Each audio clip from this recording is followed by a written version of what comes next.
Muito bem, queridos alunos e alunas de filosofia, estamos aqui hoje, nesse momento especial, no nosso Exercitando, Então vocês receberam aí o caderno digital com as questões, E agora a gente vai fazer então aqui a apresentação das questões de filosofia e também fazer aqui a correção dessas questões que foram propostas para vocês aí, tá bom? Então vamos acompanhar qual é a questão que nós estamos trabalhando hoje. Nós estamos na aula 161, na correção do Exercitando, na parte 2 da disciplina de filosofia. Então vamos iniciar aqui. Vocês então já fizeram uma leitura prévia, anterior do que foi colocado aí nas questões. E agora então a gente vai, nesse nosso Exercitando, a gente pode errar, tá bom? Vocês podem então aí marcar, acertar, errar, a gente vai corrigindo aqui. O importante é participar, tá legal? Vamos combinar assim? Então vamos lá, vamos ver quais são as questões de filosofia do nosso Exercitando de hoje. Nós estamos na questão 12, que é aqui mesmo nossa. Nós vimos que o discurso ideológico, ele naturaliza, ele universaliza, ele é abstrato e é lacunar. Nós estamos aqui falando de quê? De ideologia, na sala que nós tratamos aqui. E faz uma análise invertida da realidade e separa o pensar do agir. Então essa é a questão de suporte aí. Essa questão, toda vez que vocês fizerem uma prova, vocês lêem esse suporte que ele já dá uma luz do que é a resposta que vem pela frente. Então vejam bem, a principal característica ideológica da universalização. Então nós estamos aqui falando de uma característica da ideologia que é a universalização. É quando, vamos ver aqui as alternativas. Letra A, é quando os valores da classe dominante são estendidos aos que a ela se submetem. Letra B, se aceita como universais situações que, na verdade, resultam da ação humana. Letra C, um grupo domina o outro, impondo valores como se fossem universais. Letra D, as representações ideológicas não se referem ao concreto, mas às realidades universais. E a letra E, se oculta algo que não pode ser explicitado. Então vejam bem aí, Essas são as questões que são propostas para você. Uma delas está correta, apenas uma questão dessa aí está correta, quando nós relacionamos isso aí à questão que foi proposta para vocês. Então vamos ver, como é que vocês então responderam aí, como é que vocês pensaram, qual é a alternativa correta. Nós temos aí, falando da ideologia, daquelas características da ideologia, apenas uma resposta então está correta. Alguém respondeu aí alguma questão? Vamos ver se tem alguma questão que foram, alguma alternativa que foram dadas aí para nós. Então nós estamos aí buscando, o Andrei, o Andrei Santos, ele então respondeu aqui lá da Escola Estadual, Coronel Fiuza, Careiro da Várzea, que a questão é a letra B, É isso, É a letra B? Vamos ver, Depois a gente vai corrigindo aqui as alternativas que foram propostas para nós, então, respondermos essa questão. Nós estamos falando da ideologia, as características, vocês leram, esse material foi trabalhado com vocês, e agora resta então a gente ver como é que nós estamos aí nessa assimilação desse conteúdo. Então vamos ver a resposta, baseado aí no que foi colocado. Qual é a resposta correta para essa nossa questão de filosofia, que é a questão 12? Então nós estamos aqui, olha, a resposta é a resposta C. Tá bom? É a resposta C. Por quê? Porque a universalização é o quê? É uma imposição de valores, como se fossem universais. Vocês lembram que nós falamos aqui que muitas vezes o discurso ideológico, ele coloca uma coisa como se todos vivessem da mesma maneira, né? Mas, na verdade, é apenas um discurso ideológico, porque nem todo mundo tem direito ou tem acesso àquilo que é colocado. Então, vejam bem, os valores da classe dominante, eles são estendidos aos que ela se submetem. Então, o que quer dizer? É como se todo mundo, quando a gente fala de universal, nós estamos colocando o todo, né? O todo aqui.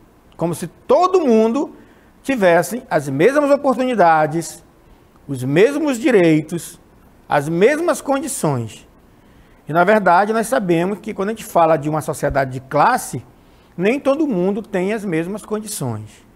Hoje, por exemplo, quem tem condições de ir ao shopping, né? Comprar o que quer no shopping, né? Então, você vê que todo mundo pode ir ao shopping, é universal. Agora, as condições que nós temos lá dentro para fazer o que quisermos, comprar, consumir, depende do valor aquisitivo, da classe da qual eu estou participando, né? Então, é um discurso ideológico universal. Parece que todos podem fazer a mesma coisa. Por isso que é um discurso ideológico. Ele é falso, né? Porque nem todos têm, apesar de poderem se dirigir ao shopping. Não é isso? É só um exemplo para a gente entender esse conceito aí de universalização, né? Do todo. Do todo, tá bom? Então a resposta, quem marcou a resposta C, parabéns, está correta, né? Essa é a resposta correta da questão 12 de filosofia. Então agora vamos partir para outra questão para a gente analisar com calma aqui. A questão 13 diz assim, ó. A filosofia, ela deve investigar e desvelar as ideologias quando elas têm a intenção de distorcer a realidade. Então isso aqui está naquele campo, né, de que a filosofia, ela tem que mostrar uma contra-ideologia. Ela vem contra a ideologia. Por isso a palavra desvelar, né, tirar o véu daquilo que parece ser e não é, que é o discurso ideológico, que distorce a realidade. Então esse é o suporte, é a questão que está por trás da resposta que vocês vão buscar aí nas alternativas. Acompanhe comigo. Nesse sentido, ela produz um discurso, né, que é o discurso. Qual discurso é esse? É um discurso ideológico, é um discurso repressor, é um discurso não ideológico camuflado, é um discurso ideológico de universalização, e a alternativa E é um discurso não ideológico, hein? Então tá aí, essas são as alternativas da filosofia nesse campo. Qual é o papel da filosofia no campo das ideologias? A filosofia, ela quer produzir um tipo de discurso também, não é isso? E qual é, então, esse tipo de discurso que ela vai produzir com base no discurso ideológico que traz aí uma visão, ou uma intenção, ou uma intencionalidade que distorce essa realidade, né? Então, essa é a questão que está propondo para vocês aí. Tempinho aí para vocês, 1 segundo. Atenção, como é que ficou? Vamos ver então? Vamos buscar aqui muitas respostas, né? Mas nós vamos aqui então trazer aquilo que vai ser a nossa resposta correta. E vocês vão então aí marcando, né, no caderno de vocês essa alternativa aí, ó. Que a gente vai mostrar para vocês qual seria a correta. Então, qual é o papel da filosofia frente ao discurso ideológico? É um discurso que vai trazer para nós uma leitura da realidade, vai propor uma leitura, né? O professor Rosângelo, também de filosofia, ele está no chat, né, acompanhando conosco. Se você tiver alguma dúvida, né, sobre as questões, coloquem lá que ele vai conversar com vocês, tá bom? Vai ajudar vocês lá, né, quem estiver digitando, fazendo perguntas, né, trazendo as questões, tá bom? Vamos ver então qual é a nossa resposta? Então vamos lá, ó. Nós estamos falando aqui da resposta letra E, né? É a letra E. Por que que é a letra E? Porque cabe ao discurso não ideológico, vejam bem, quando eu falo de discurso não ideológico, eu estou falando do discurso filosófico, né? De uma concepção da filosofia que vai contra essa ideologia. É por isso que a resposta é não ideológico, né? De identificar essas distorções que o discurso ideológico produz.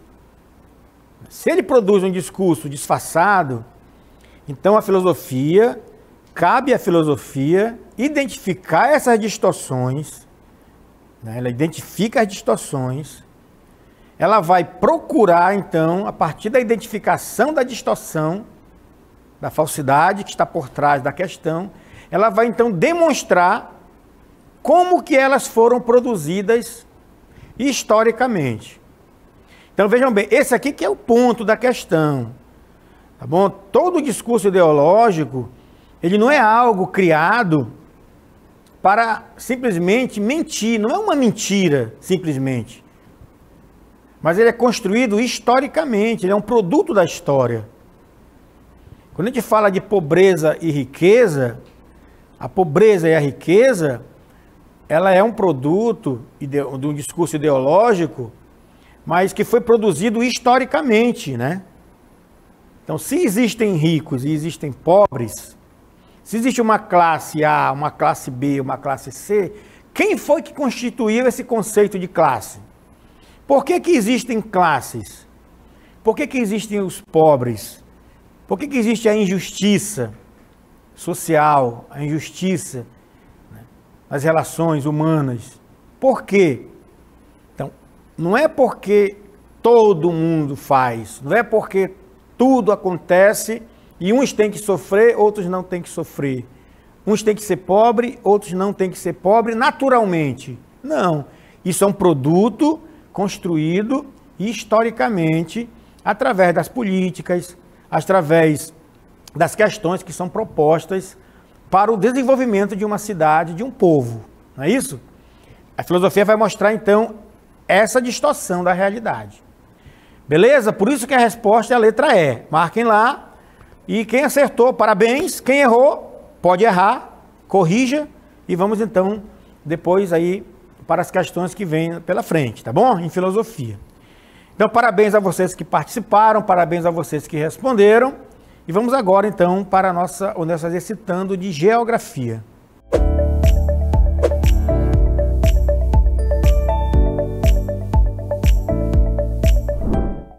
Olá a todos vocês, estamos aqui reunidos, continuando as correções do nosso Exercitando. Eu sou a professora Ludmila Dutra e estarei com vocês agora no momento da nossa correção para Geografia. Ontem vocês verificaram aí as questões que estão relacionadas ao segundo ano do bloco 5, estudando e verificando, principalmente sobre o continente europeu. Então vamos lá relembrar as questões que nós fizemos, né, no nosso Exercitando. Então olha só, na nossa aula 161, correção do Exercitando, parte 2, hoje com a continuação de Geografia. Então olha só, na nossa questão, né, que verificamos aí a questão 14, vamos observar que foi retirado da PUC de São Paulo. Olha só a pergunta.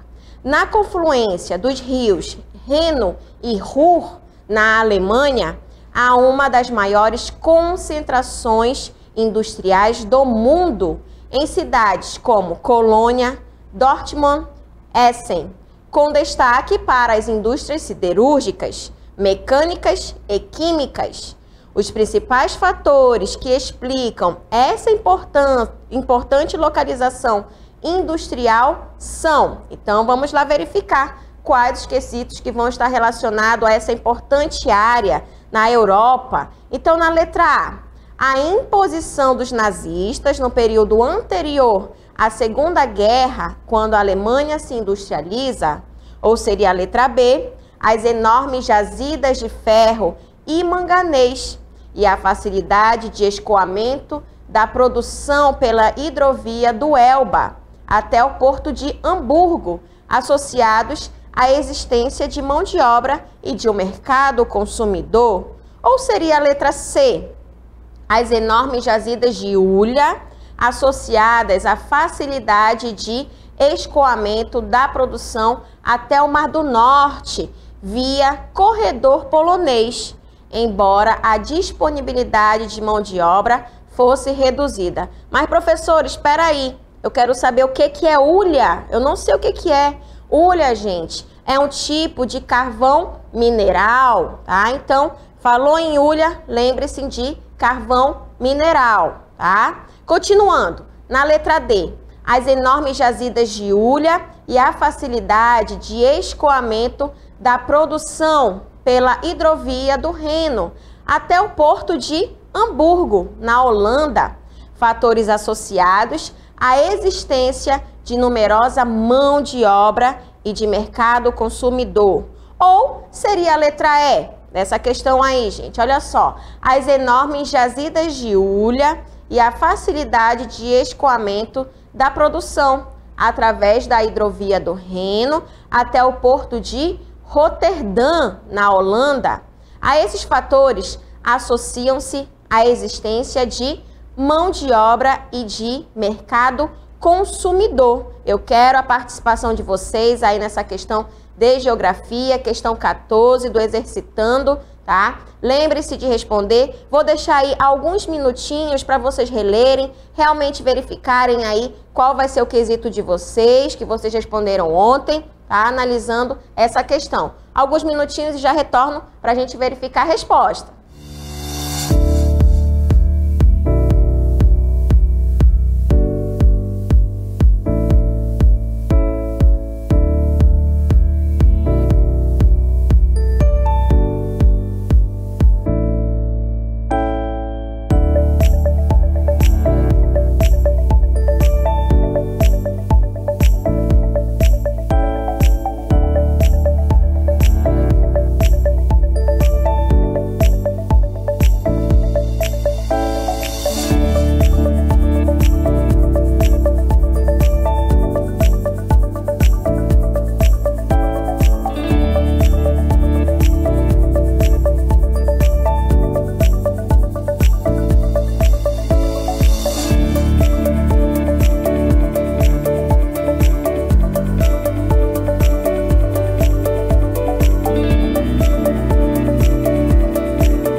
Então, após aí alguns minutinhos, verificando essa questão de geografia, questão 14, relacionado ao continente europeu. Vamos verificar aí as respostas, mas antes disso, vamos verificar mais uma vez aí o quesito. Olha só, na confluência dos rios Reno e Ruhr, na Alemanha, há uma das maiores concentrações industriais. Então, a gente vai verificar que vai ser uma área bastante, né, povoada, tá? Do mundo, em cidades como Colônia, Dortmund e Essen. Aí são áreas, né, lá da Alemanha, ok? Com destaque para as indústrias siderúrgicas, mecânicas e químicas. E os principais fatores que explicam essa importante localização industrial são, quero saber por que nessa área, aí na Alemanha, né, com destaque a Alemanha, lógico que existem outras cidades importantes de vários países europeus aí nessa área também, que pega as confluências também aí do rio Reno e Ruhr, tá? A gente vai verificar que essas áreas, elas são importantes por quê? Né? Que esteja relacionado aí às indústrias. Então, a gente vai verificar aqui, ó. Letra A, a imposição dos nazistas no período anterior à Segunda Guerra, quando a Alemanha se industrializa. Nesse período, a gente verifica que o processo de industrialização vai estar parado por causa das guerras, tá? Então, a gente verifica que não é a resposta à letra A. Vamos verificar a letra B. As enormes jazidas de ferro e manganês e a facilidade de escoamento da produção pela hidrovia do Elba até o porto de Hamburgo. Se a gente for verificar a letra B, enormes jazidas de ferro e manganês, até aí tudo bem, tá? Com a facilidade desse escoamento, porém, a gente verifica que vai estar associados à existência de mão de obra e de um mercado consumidor. Aqui pode ter a existência dessa mão de obra e também de um mercado consumidor. Porém, a gente verifica que essa parte aqui do Elba até o porto de Hamburgo não vai ser um dos principais fatores para isso. Vai ter um porto muito mais importante que vai ser ali na área em que vai desaguar no Oceano Atlântico. Então, por isso também que não é a letra B, tá certo? Então, essa parte aqui a gente já retira do Elba até o porto de Hamburgo. Na letra C, as enormes jazidas de hulha, lembra lá do carvão mineral, associados à facilidade de escoamento da produção até o Mar do Norte via corredor polonês. Aqui nessa área a gente vai já verificar. Embora a disponibilidade de mão de obra fosse reduzida, aqui também a gente já verifica que vai estar errado. Então, por isso também que não é a letra C. Letra D. As enormes jazidas de hulha, vocês estão verificando, né? Que eles estão sempre colocando aí os minérios como a parte principal, ok? Então, olha só, as enormes jazidas de hulha e a facilidade de escoamento da produção pela hidrovia do Reno até o porto de Hamburgo, na Holanda. Fatores associados à existência de numerosa mão de obra e de mercado consumidor. Aqui estaria certo, porém, essa área aqui, até o porto de Hamburgo, também não estará correta. Por isso, também não é a letra D. E na letra E, as enormes jazidas de hulha e a facilidade de escoamento da produção através da hidrovia do Reno até o porto de Roterdã, na Holanda. A esses fatores associam-se à existência de mão de obra e de mercado consumidor. Gente, vai ser a letra E, tá certo? Então, olha só, enormes jazidas de hulha e essa facilidade de escoamento com essa hidrovia do Rio Reno. Roterdã, gente, é o principal porto da Europa, ok? Então, é um porto muito grande que tanto chega quanto sai produtos. Então, vamos lá verificar as respostas dos colegas de vocês. Vamos verificar se responderam certo ou não. Então, temos a participação do Pedro, lá da Escola Fiuza do Careiro da Várzea. Respondeu a letra E. O Leonardo, né, na verdade, é o Kennedy Sebastião, também lá de Careiro, também respondeu a letra E. Né? Então, nós temos aí essas duas respostas e responderam corretamente. Espero que vocês não tenham visto no gabarito antes, tá? Então, olha só, vamos observar este mapa, né? No mapa a gente observa melhor, né? Chegando desde a época aqui da área do Rio Reno, vai andando, olha só, observem que tudo aqui é habitado, até chegar aqui nos Países Baixos, também conhecido como Holanda, gente. Em Amsterdã na região em que nós temos o porto de Roterdã, tá certo? Então, aqui nós temos o porto de Roterdã, um dos principais portos aí localizado em Roterdã, na Holanda, que acaba chegando muitos produtos e também saindo, né, através aqui também do Rio Reno, que tem a sua nascente aí na Suíça, tá? Então, vai passando por vários países europeus,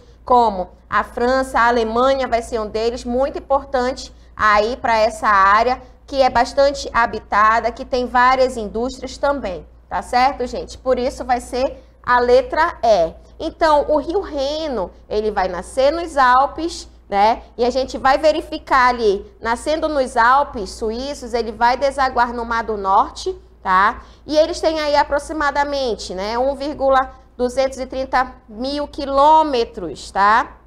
Verificando aí essa parte que vai desaguando do Rio Reno até o Mar do Norte, a importância que se tem em relação a esse desenvolvimento aí dessa região, e a gente verifica que o Porto de Roterdã vai ser um dos principais, tá certo? Por isso que vai ser a letra E. Vamos verificar outra questão, verificando aí essa questão do exercitando, questão 15. Foi retirado da Universidade Estadual de Goiás de 2019, né? Um bom exemplo de como a indústria estimulou a urbanização pode ser verificado na própria Inglaterra do século XIX. Em 1800, apenas 20% da população desse país era urbana, olha só. Então, a gente verifica aí que a quantidade de pessoas viviam maior parte onde? Na área o rural. Um século depois, com o crescimento da industrialização, 75% dos ingleses já moravam nas cidades. Então, quero saber de vocês. Esse processo se reproduziu mundialmente, né? Esse processo de industrialização e urbanização. Em alguns países de forma imediata e em outros tardiamente. Sobre essa relação entre industrialização e urbanização, tem-se que, aí eu já quero verificar as respostas de vocês, se alguém já respondeu essa questão, temos a resposta aí, né, do Leonardo Fernandes, lá de Careiro, também respondendo letra A, né? O Pedro também Medeiros respondendo pra gente a letra A. Então, vamos verificar se vocês responderam aí corretamente ou não. Olha só, gente, vamos verificar aí que após a Segunda Guerra... vamos verificar aí a próxima cartela, né? Após o quesito. Então, olha só. Após a Segunda Guerra Mundial, acentuou-se o processo de desconcentração industrial, quando as indústrias abandonaram áreas tradicionais nas grandes cidades e deslocaram-se para outras localidades. Ou seria a letra B. A produção em larga escala resultante do processo de industrialização permitiu a expansão de atividades agrícolas e uma maior distribuição da produção urbana para o espaço rural. Ou seria a letra C? Os primeiros núcleos urbanos surgiram em virtude da instalação de pequenas indústrias, denominadas manufaturas, que necessitavam de grande quantidade de mão de obra para a produção. Ou seria a letra D, o período relativo à industrialização dos países desenvolvidos, que ocorreu após a Segunda Guerra Mundial, chamado industrialização tardia ou retardatária, não impactou na urbanização desses países. Ou seria a letra E. Durante a Segunda Revolução Industrial, várias cidades industriais surgiram próximas às regiões carboníferas na Inglaterra, Alemanha, Rússia, França e Polônia. Verificando aí, gente, a nossa 15ª questão de geografia, a letra correta vai ser a letra A, como vocês responderam, né? Então, a industrialização é uma das principais causas da urbanização, tá? A urbanização sempre vai estar ligado com o processo de industrialização das populações em vários países. Nas décadas que se sucederam à Segunda Guerra Mundial, nos países desenvolvidos como Reino Unido, Estados Unidos, Alemanha, Japão, aconteceu um processo de desconcentração industrial. Queriam procurar áreas para se instalarem que não tivessem grande quantidade já de indústrias, tá? Então, essa atividade industrial acabou buscando localidades que propiciavam a redução desses custos, tá? Como impostos e salários, ou também que apresentavam aí dinamismo, ok, gente? Então, a letra correta da nossa 15ª questão vai ser a letra A, como vocês responderam. Obrigada pela participação de vocês e vamos agora para a história.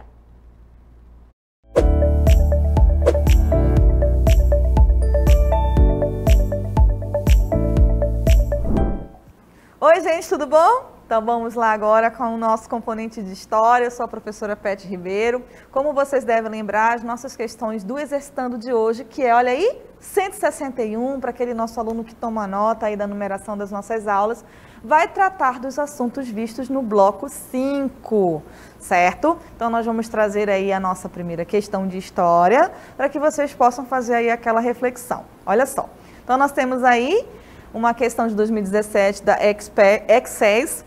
Lê as afirmações abaixo referente à Revolução Francesa. Então, a primeira questão aí diz o seguinte: sua principal função social era defender a nação. 2. Fase da Revolução Francesa, que durou de 1794 até 1799. 3. Revoltas camponesas comuns na França na década de 1780. 4.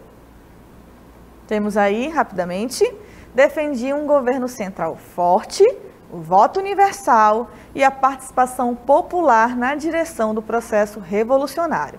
Então, nós temos aí os 4 fragmentos, 1, 2, 3 e 4.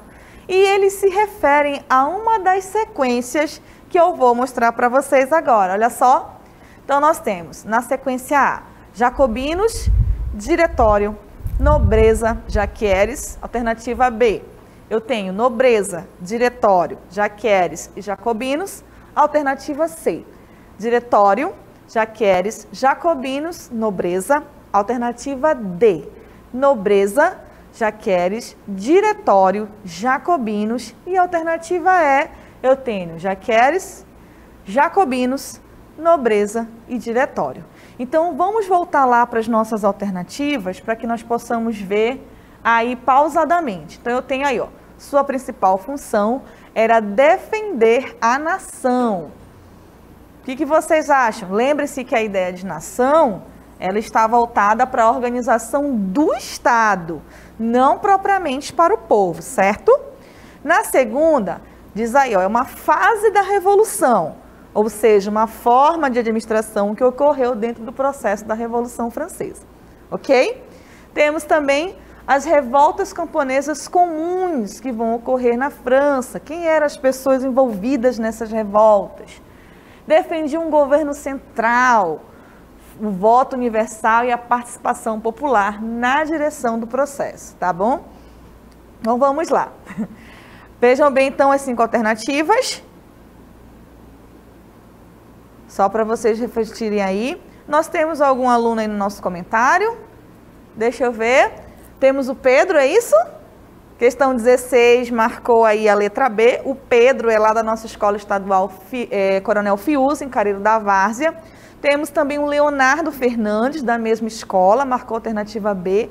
A Gabriele, da escola estadual Rio Preto da Eva. E temos também... Estamos sim, Elisa. Traz a tua resposta para nós. Eu só ouvi teu comentário. Vocês estão vendo minha resposta? Agora eu quero ler a sua resposta, tá bom, Elisa? Fique à vontade aí para trazer. Então, vamos lá, então, trazer o nosso comentário para que vocês possam ler com calma aí. Olha só, questão correta, letra B. Então, vejam bem, o ponto 1 era referente à nobreza, que justamente o quê? Defendia o conceito de nação, ou seja, a ideia de centralizar o poder nas mãos do rei. Segundo, diretório, é justamente aquela fase da Revolução na qual os girondinos assumem o governo, que vai ali até 1799. Os jaqueires, que eram as revoltas camponesas que ocorreram durante a Revolução. E temos ali os jacobinos, que são justamente o lado mais radical da burguesia, que defendia a participação popular no governo. Então, a alternativa correta, letra B. Vamos lá, então. Nobreza, diretório, jaqueires e jacobinos. Então, é uma organização de pensamento aí para que vocês possam ver como funcionava esses pontos característicos da Revolução Francesa, tá bom? Então, muito obrigada aí, o Leonardo, a Gabriele, acho que é o Kennedy, o outro, não lembrei agora o nome, tá bom? Elisa, vamos ver aí. Isso, a Gabriele está confirmando para sua colega aí, tá certo? Então essa foi a nossa questão 16 de História. Lembre-se sempre de usar o nosso caderno digital, onde vão ter também as respostas para vocês. Vocês também que estão aí assistindo, sabem que os colegas não conseguiram acessar hoje o nosso aplicativo, também vocês vão encontrar no YouTube, ok? Nós vamos agora à questão 17. Olha aí. Os efeitos da Revolução Francesa sobre a vida privada ultrapassaram as expressões da cultura política, representadas pelo vestuário. Então, nós temos aqui um ponto importante a refletir. Pela linguagem, pelo ritual político. O novo Estado acatou rigorosamente os poderes das comunidades do antigo regime em muitos outros campos, tais como... Então, vejam bem, olha aqui para a professora rapidamente. Essa questão, ela vai tratar das mudanças em outros ambientes, que propriamente que a gente pensa, quando há uma revolução, não necessariamente vai haver uma mudança na música ou no teatro. A gente pensa que as revoluções mudam a política, mas se nós formos pensar, tudo é político. O acesso que você tem à educação, o acesso que você tem à cultura, o acesso que você tem ao esporte. Nós estamos agora vendo as Olimpíadas, não é? E a gente pensa muito nessa situação de ter acesso à educação esportiva de qualidade, certo? Então, olha só. Então, quais foram essas mudanças? Trouxemos aí para vocês as alternativas. Vou colocar aqui para vocês. Olha só. A música, a pintura e as artes em geral, será que foram esses os ambientes modificados? A igreja, as corporações e a nobreza? Saúde, a higiene e as organizações sanitárias? A Constituição Civil e todos os símbolos da vida familiar e doméstica? Os costumes e os valores dos camponeses? Então, aqui nós temos alguns pontos e qual deles é que foi mudado durante a Revolução? Então, antes de nós irmos para lá, que eu quero que vocês fiquem analisando o enunciado com as questões, eu quero ver quem já participou conosco aí. Então, nós temos o Leonardo Fernandes, da Escola Coronel Fiuza, temos o Pedro Medeiros, também da mesma escola lá em Careiro da Várzea, ambos marcaram a alternativa B, vamos já ver, certo, rapazes? Temos também a Gabriele, que marcou a alternativa B, lá de Rio Preto da Eva, o Kennedy, da escola... Acho que é Coronel Fiuza também, né? Questão B. Tem mais alguém aí? A Elisa? Cadê a Elisa? A Elisa não enviou a resposta, tá? Mas vocês podem observar que nós temos aqui um contexto. Deixa eu só mostrar para vocês aí o enunciado novamente, para que vocês possam focar aquele aluno que ainda está na dúvida. Os efeitos da Revolução Francesa sobre a vida privada ultrapassaram expressões da cultura política representadas pelo vestuário, pela linguagem e pelo ritual político. O novo Estado acatou rigorosamente os poderes das comunidades do antigo regime em muitos outros campos, tais como, então vamos lá, música, pintura e arte, igrejas, corporações e a nobreza. Olha aqui para a professora rapidamente. Quando nós pensamos em Revolução Francesa, é importante que vocês lembrem que antes da Revolução eu tenho uma sociedade estamental ou estamentada. Lembram dela? Dissemos a vocês, eu acho que fui eu inclusive que disse isso a vocês, que uma sociedade estamental, eu não posso chamá-la assim de grupos sociais. Por quê? Porque quando eu tenho um grupo social, eu tenho uma mobilidade muito ali, fluida. Quando tem uma sociedade estamentada, a palavra quer dizer, eu não posso me mover de um grupo social para o outro com muita rapidez. Então, quem nasceu nobre, teoricamente morrerá nobre. Quem nasceu camponês, teoricamente morrerá camponês. Quem conseguiu ascender ali para a igreja tem determinados direitos. Vocês devem lembrar que a Revolução é justamente o questionamento desses direitos. A França do antigo regime tinha 3 estados, né? Então bem definidos, e o terceiro estado era o que tinha o maior grupo de pessoas, porém era o que tinha menos direitos assistidos. E é justamente esse sentimento que vai trazer aí o processo revolucionário. Então, quando a revolução vai acontecer, obviamente haverão mudanças, tanto na igreja quanto na nobreza. O clero e a nobreza, que eram o primeiro e o segundo estado, certo? Então, é justamente essas mudanças a qual a questão está falando. Que mais mudou? Olha, a Elisa respondeu aí, tá? A Elisa trouxe para nós a alternativa B. Então, vamos lá. O que vai mudar mesmo, gente, é aqui, ó. Estão me acompanhando? A igreja, as corporações e a nobreza. Por quê? A igreja, gente, ela vai ter ali que dar uma diminuída no seu poder. Ele será diminuído. Ela perderá posses, ela perderá terras. A mesma coisa vai acontecer com as corporações, que eram as organizações comerciais, e também com a nobreza. Por quê? Porque a Revolução Francesa, feita por homens do povo, pela burguesia, pelos camponeses, ela vai justamente mostrar que o povo tem poder. E olha que eles não tinham assim armas qualificadas, eles não tinham uma elaboração ou alguma tática de guerra preparada, não eram militares, mas eles conseguiram ali causar esse furor, causar esse temor revolucionário. Vocês devem lembrar que a Revolução Francesa é justamente o início da nossa idade contemporânea. Tamanha importância esse marco tem para a nossa sociedade, certo? Então aqui, para aqueles que anotam os nossos gabaritos, os nossos comentários, a alternativa correta, a letra B. Durante a Revolução Francesa, o terceiro estado foi dividido entre girondinos, jacobinos e planície.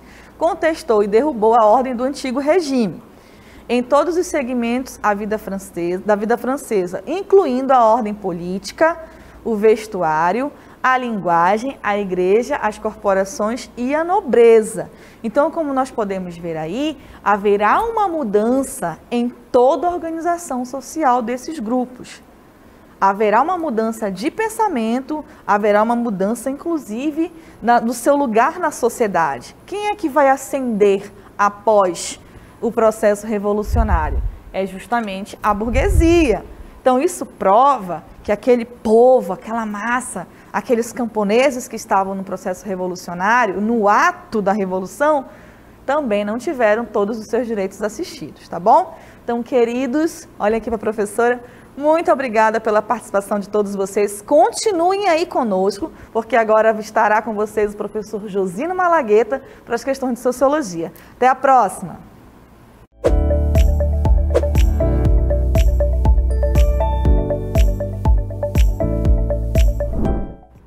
Olá, segunda série, vamos agora exercitar, não é isso?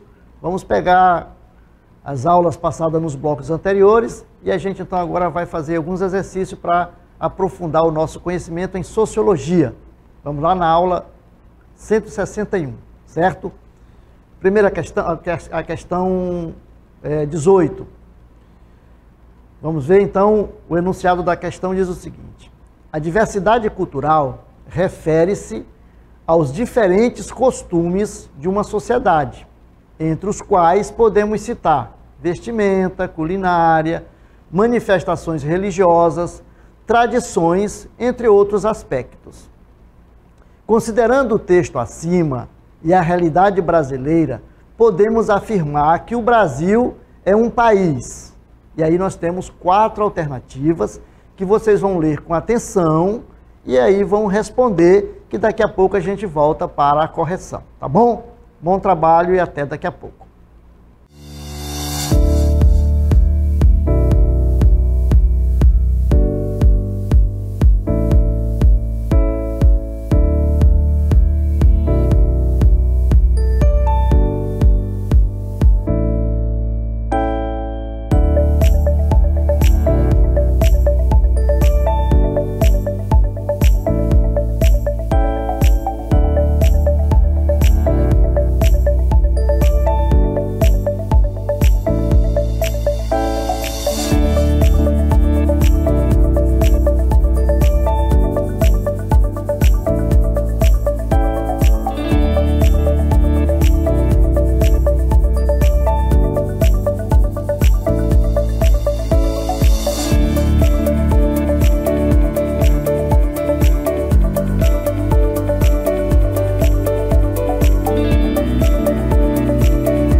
Então, vocês leram com atenção, responderam e agora nós vamos ver como é que os nossos alunos fizeram aí as suas respostas.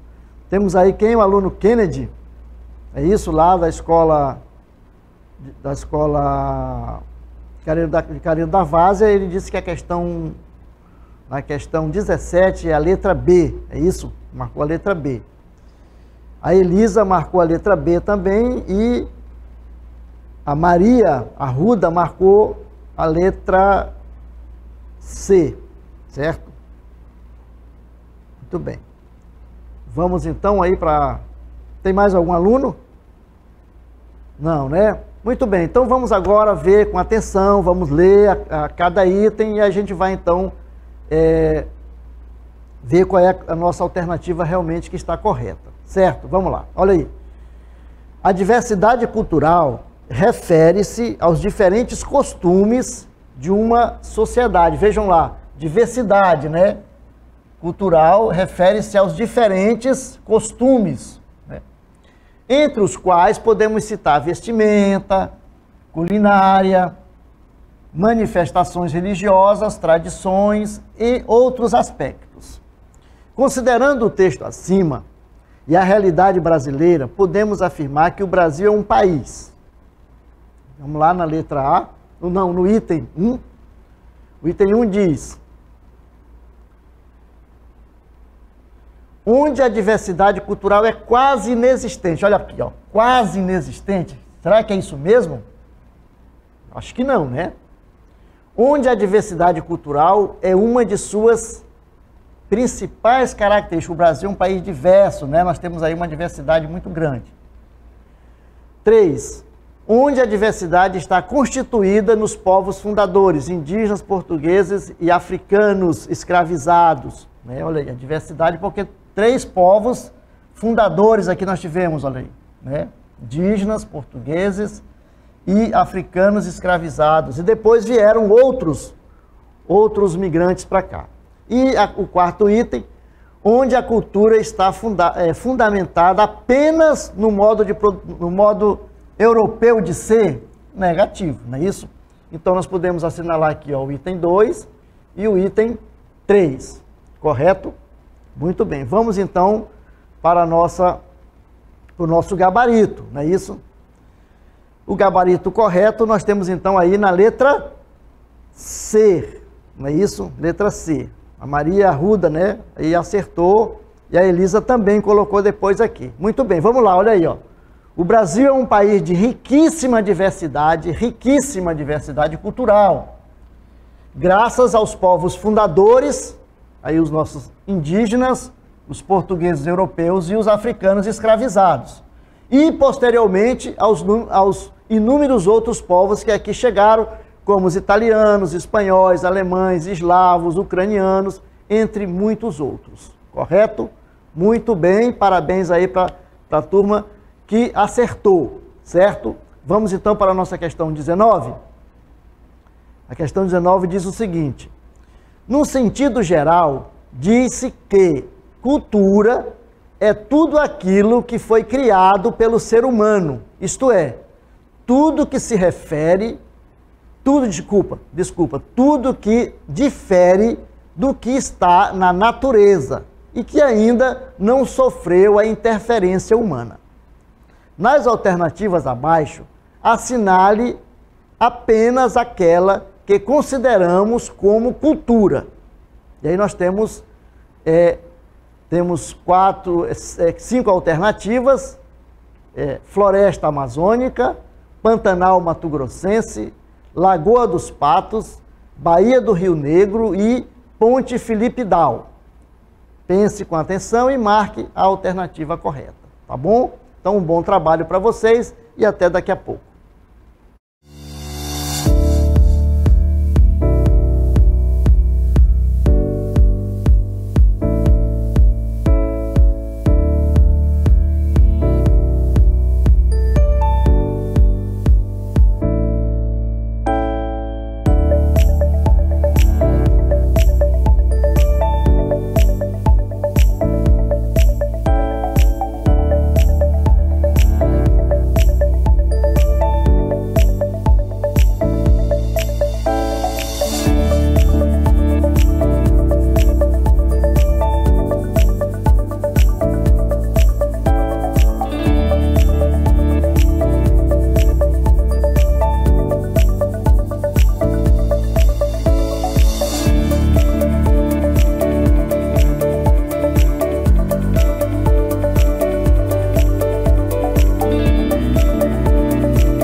Muito bem, meus alunos, meus queridos alunos. Vamos então agora para a nossa correção. Vamos então ler com atenção a questão 19 e vamos ver como que nossos alunos responderam, certo? A questão 19. Temos aí então o nosso aluno, a nossa aluna Elisama, não é isso? A Elisama não respondeu. Questão 19, não temos nenhum aluno? Não tem, temos sim aqui. A Maria Arruda respondeu que a questão 19, o correto é a letra E, não é isso? Muito bem. Vamos então agora ler, agora sim, vamos ler, né, com atenção a questão e vamos ver se a Maria Arruda tem razão quando ela marcou a letra E. Vamos lá? Vejam aí. No sentido geral, disse que cultura é tudo aquilo que foi criado pelo ser humano, isto é, tudo que difere do que está na natureza e que ainda não sofreu interferência humana. Nas alternativas abaixo, assinale apenas aquela que consideramos como cultura. Então nós temos aí na letra A, temos a floresta amazônica. Floresta amazônica é cultura? Não, né? Porque é a natureza, é a floresta. B, Pantanal Mato-Grossense. Também é a natureza. Lagoa dos Patos, lá no Rio Grande. Também Lagoa dos Patos é a natureza. Baía do Rio Negro, aqui em Manaus. Baía do Rio Negro também composta pela natureza. Dentro da Baía do Rio Negro nós temos aí a Ponte Felipe Dal, né? Ponte Felipe Dal, ela é da natureza? Não, ela é cultura, porque ela é construção humana. Então a letra correta, a alternativa correta que vocês deveriam marcar e marcaram é a letra E, a Ponte Felipe Dal, porque é uma construção humana. Houve então aí uma interferência na Baía do Rio Negro com a Ponte Felipe Dal. Então veja, cultura é isso, gente. Cultura é tudo aquilo que é produzido pela mão das pessoas, do ser humano, certo? Então vamos lá, vejam lá. Apenas a letra E está correta, pois as demais alternativas apresentam paisagens naturais. Somente a ponte é uma paisagem construída pelas mãos do ser humano, portanto, uma obra cultural, por isso cultura. Ok? Muito bem, parabéns a todos e até um próximo Exercitando.